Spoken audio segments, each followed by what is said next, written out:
नमस्कार दोस्तों, जय महाकाल, जय माता शमशानी। आज की वीडियो में मंगला चमारी साधना दे रहा हूँ, जो कि शमशानी देवी होती है और बहुत ही शक्तिशाली पावरफुल देवी होती है, जो हमारे हर प्रकार के कार्य को कर सकती है। और पहले भी इससे रिलेटेड मैंने एक साधना दी थी लोना चमारी माता की, तो उसी प्रकार की साधना इसकी भी है। तो इसका जो है मैं घरेलू विधान दे रहा हूँ, हालांकि इस साधना में, और इस साधना को शमशान में भी इसी विधान से किया जा सकता है। विधान एक ही है, मंत्र एक ही है और सारी चीज़ें एक ही है। लेकिन इसे आप घर पे करेंगे तो हो सकता है 2-4 दिन आपको ज़्यादा लगे, और बाहर अगर शमशान में करते हैं तो हो सकता है बहुत ही जल्द सिद्ध हो जाए, हो सकता है एक रात में सिद्ध हो जाए, ये भी हो सकता है। वो आपकी मेहनत पर निर्भर करता है। तो सबसे पहले इनके मैं फ़ायदे बता देता हूँ, क्योंकि अधिकांश सभी लोग यही सोचते हैं कि हम ये साधना करें तो क्यों करें, क्या फ़ायदा हमको मिलेगा। ये सोच सभी की होती है, सबको पाने की तमन्ना रहती है, मुझे भी कहीं ना कहीं रहती है, ऐसा नहीं कहूँगा। परंतु अब ऐसी स्थिति में आके अब वो पाने की तमन्ना जो है वो लगभग समाप्त हो गई है। खैर, जैसा भी है, अब इसके फ़ायदे बता देता हूँ। मुख्य फ़ायदा तो इसका इस प्रकार से कि ये तंत्र मंत्र क्रियाओं का ज्ञान हमें प्रदान करती है। गुप्त से गुप्त ज्ञान हमको तंत्र मंत्र के क्षेत्र में ज्ञान प्रदान करती है। तंत्र साधनाओं के विषय में गुप्त से गुप्त ज्ञान प्रदान करती है। मंत्रों की सिद्धि प्रदान करती है हमको। उसके अलावा षटकर्म मतलब मारण, मोहन, उच्चाटन, वशीकरण आदि सभी कार्य ये हमारे लिए नहीं, मतलब साधक के लिए, जो उसे सिद्ध किया है साधक के लिए, वो जरूर करती है। तो इस प्रकार से पूरे षटकर्म और हर प्रकार के तंत्र विद्या से जुड़े हुए हर प्रकार के कार्य ये शक्ति जो है वो हमारे लिए करती है, मतलब साधक के लिए करती है सिद्ध होने के पश्चात। तो इन कारणों से, इसके अलावा भी बहुत सारे इसके फ़ायदे हैं। जैसे शमशानी माता की सिद्धि करने से हज़ारों फ़ायदे होते हैं, उसी प्रकार इनकी भी सिद्धि करने से भी हज़ारों लाखों फ़ायदे इनकी भी सिद्धि में हैं। तो इन्हीं सब कारणों की वजह से जो है इस माता की सिद्धि की जाती है।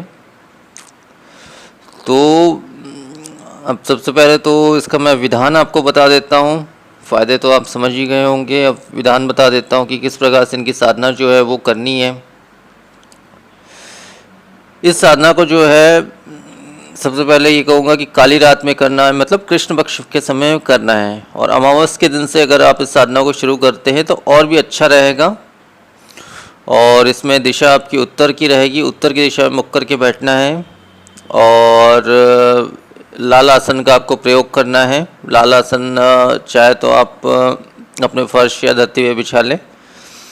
और उसके पश्चात जो है आपको स्वयं को भी लाल आसन में ही बैठना है। और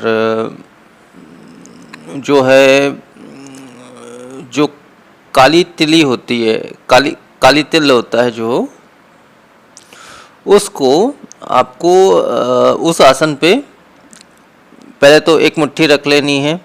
उसके ऊपर एक मिट्टी का दीपक आपको प्रज्वलित कर देना है, सरसों तेल का, आपकी तरफ मुख करके, स्वयं की तरफ मुख करके।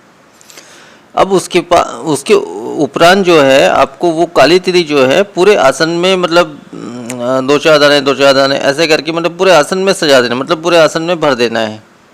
ठीक है, तो वो पूरे आसन में भर देने, क्योंकि वो माता को वो चीज़ पसंद है, तो वो पूरे आसन में भर देना है उस चीज़ को, काली तिली को, काला तिल, उसको पूरे आसन में भर देना है दीपक बैठाने के बाद। उसके पश्चात कुछ पुष्प आप लगा ले, सफ़ेद रंग के पुष्प, कुछ 5 पुष्प लगा ले, कोई भी पुष्प हो, उससे कोई फ़र्क नहीं पड़ता। 5 पुष्प आप अर्पित कर दें। और ये जो है 18 दिनों की साधना होती है। अधिकांश 18 दिनों से के अंतर्गत ये साधना सिद्ध हो ही जाती है, इससे पहले भी हो जाती है। बाकी कुछ साधक के मेहनत पर भी निर्भर करता है। वो जितना ज़्यादा मेहनत करेगा, हो सकता है 16 दिन, 15 दिन, 14 दिनों में भी ये साधना सिद्ध हो जाए। या 18 दिन भी लग जाए। तो वो साधक की मेहनत पर भी निर्भर करता है। तो इसमें उत्तर की दिशा रहेगी, घर पे ये साधना की जा सकती है, शमशान में भी ये साधना की जा सकती है। विधान एक ही है, मंत्र एक ही है, और घर पे करेंगे तो हो सकता है 18 दिन या 15 दिन या 14 दिन लगे, लेकिन शमशान में अगर करते हैं तो यही साधना का जो समय है मुश्किल से 3 दिन, 4 दिन, 5 दिन या ज़्यादा से ज़्यादा 7 दिन, उसके ऊपर हो ही नहीं सकता। तो बहुत जल्द सिद्ध होती है ये शमशान में इस साधना को करने से। बाकी घर पे अगर एकांत कमरे में करें तो ये जो साधना है लगभग 18 दिनों के आसपास जो है वो सिद्ध होती है। अब इसमें जो है भोग में जो है किसी पात्र पे आप भोग चढ़ा सकते हैं, इसमें पात्र का कोई भी बंधन नहीं है। परंतु इसमें भोग में देखिए, वैसे भोग नहीं भी चढ़ा के आप इस साधना को कर सकते हैं, परंतु इसमें भोग में जो है खून चढ़ाना पड़ता है। अपने दाहिने हाथ का या दाहिने हिस्से का जो भी है, उंगली का हो चाहे किसी भी जगह का हो, उसको थोड़ा सा काट के किसी पात्र में मतलब 4 से 7 बूंद खून उसमें चढ़ाकर उस माता को अर्पित करना पड़ता है कि हे माता, मैंने आपको ये अर्पित किया है। इस प्रकार से कहकर उन्हें अर्पित किया जाता है। तो उसके पश्चात जो है दीपक आपको प्रज्वलित कर लेना है अपनी तरफ मुख करके, और भोग अगर आप चढ़ा सकते हो रोजाना तो आप चढ़ाइए, उससे जल्दी आपकी साधना सफल होगी, जल्दी माता प्रसन्न होगी। और ये जो है देखिए उच्च कोटि की साधना है, उच्च कोटि की शक्ति है, इससे कोई वचन वगैरह ऐसा नहीं लिया जाता है। तो इनको क्योंकि हम अपने वश पे नहीं कर सकते, कोई भी नहीं कर सकता, ऐसी उच्च शक्तियों को कोई भी वश में नहीं कर सकता, तो ऐसे वचन वगैरह बिल्कुल भी नहीं लिए जाते। ऐसे उच्च कोटि की शक्तियों से इन्हें केवल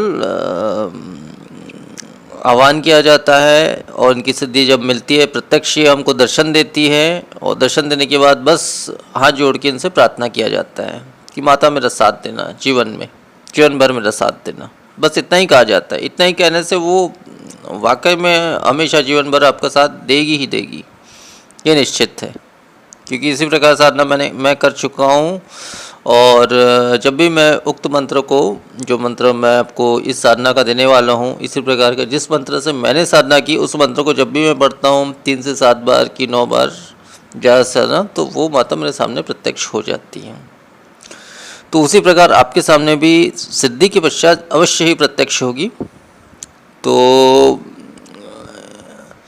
अब भोग में आपको खून लगाना है, आप चाहे तो रोज़ लगा सकते हैं भोग, या चाहे तो कुछ दिनों मतलब 18 दिन की साधना, जैसे मतलब पहले दिन आप लगा लें, ठीक है, और 2-4 दिन के बाद फिर से लगा लें, इस प्रकार से भी लगा सकते हैं।